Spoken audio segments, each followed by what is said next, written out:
I'll be going over three different concepts today. Those will be parallel, intersecting, and perpendicular.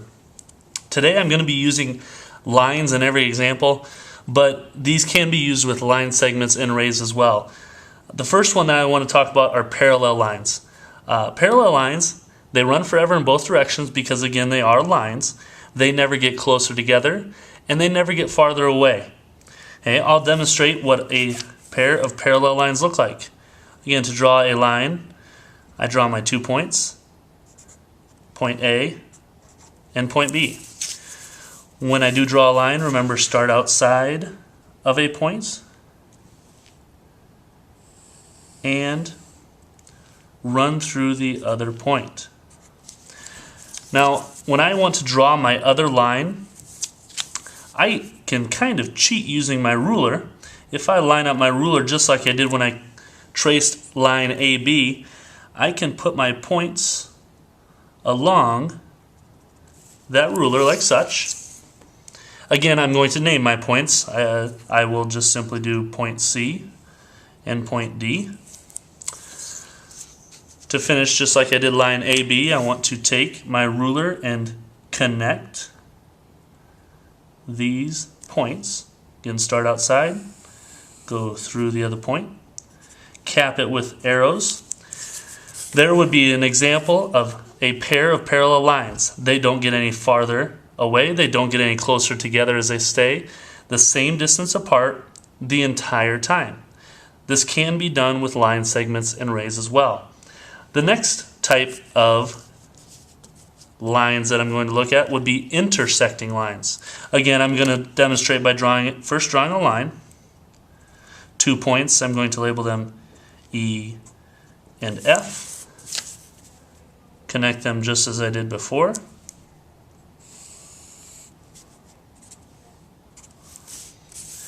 Again, intersecting lines are any lines, line segments or rays, that cross. All they have to do is simply cross. When I want to draw an intersecting line, again, I'll label 2 points. This point will be G. This point will be H.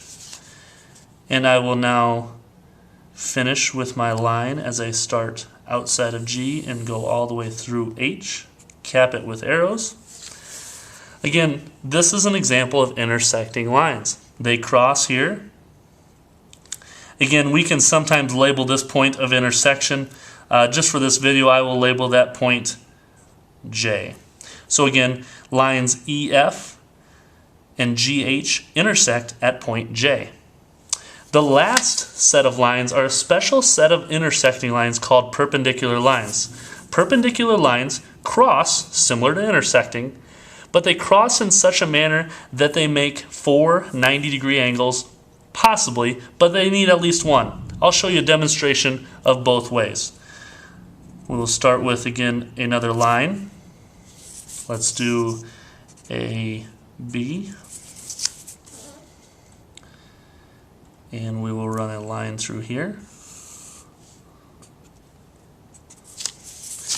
And it's similar to a plus sign or a T. Those are common examples I give of perpendicular lines. Let's do line C, D, and I will run my line through.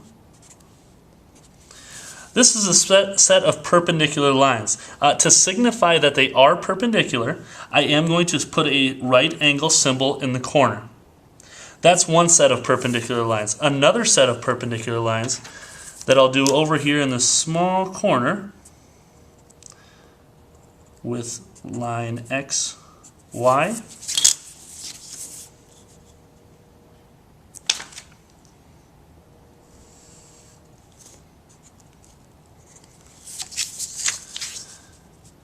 And I will make that perpendicular here.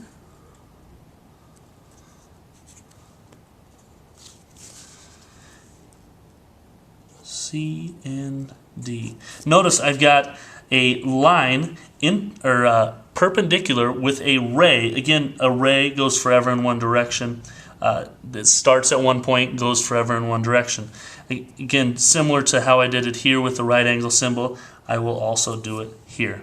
So again, we've got two examples of perpendicular lines, an example of an intersecting line, and a pair of parallel lines. Again, a lot of these you'll see in shapes as we go on, and we classify shapes based on their lines, line segments, or rays in each figure.